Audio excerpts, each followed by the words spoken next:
ใช้วันเดินตามรถแล้วก็มันมาเตะกระตุ้นแล้วก็เตะกันไปสตูเตะกันไปสตูแล้วก็ติดตั้งแ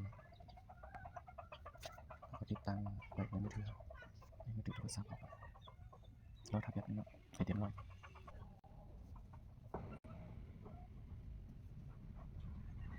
โอเคเรียบร้อยสำเร็จติดตั้งแล้วก็เตะเข้าในปัดนี้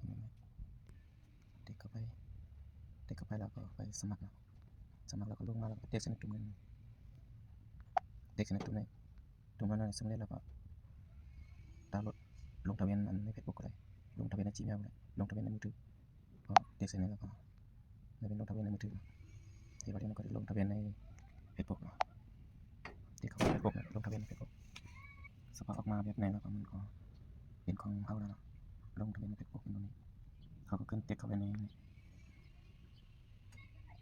ติ๊กเข้าไปในนั้นแล้วมันได้เรื่องออกมาปัดนึงเราขึ้นเข้ามา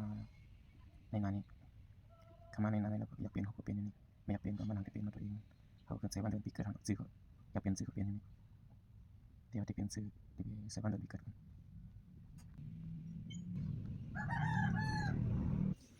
เดิน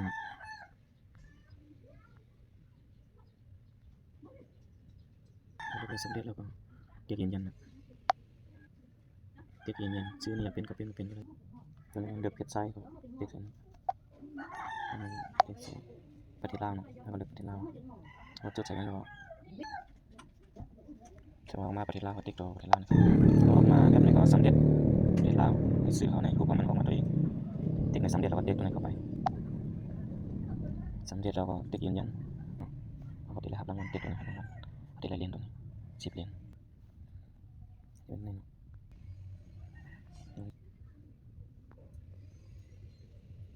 ติ๊กกลับขึ้น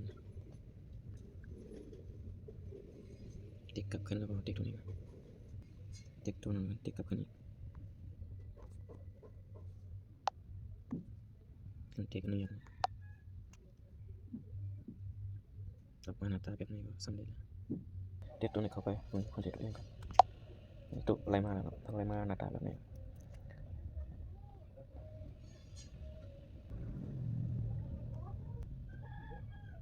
รหัส ID ของเขา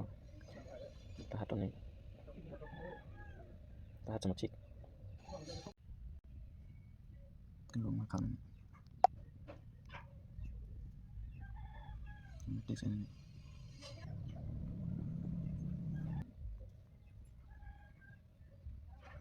สวยแล้วก็ติ๊กตัวนี้เข้าไป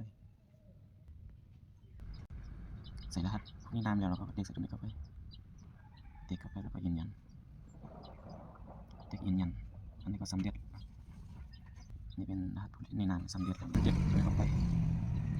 ติ๊กตัวนี้เข้าไปแล้วก็ขึ้นเข้ามาในนี้ติ๊กเข้ามาในนี้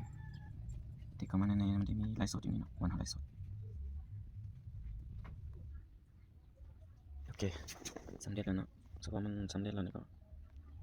แต่มันขึ้นมาติ๊กใส่ตัวนี้เข้าไปอันนี้สแกนหน้าเขาเนาะสแกนหน้าแล้วเอาให้ตามเขาวักนั้นติดตามอธิบายเขาเนาะเรื่องไหนมัน1 2เดี๋ยวการที่3เด็กเลยเข้าไปแล้วก็เด็กอนุญาตแล้วก็เด็กอนุญาตอีกเริ่มใช้งานอีก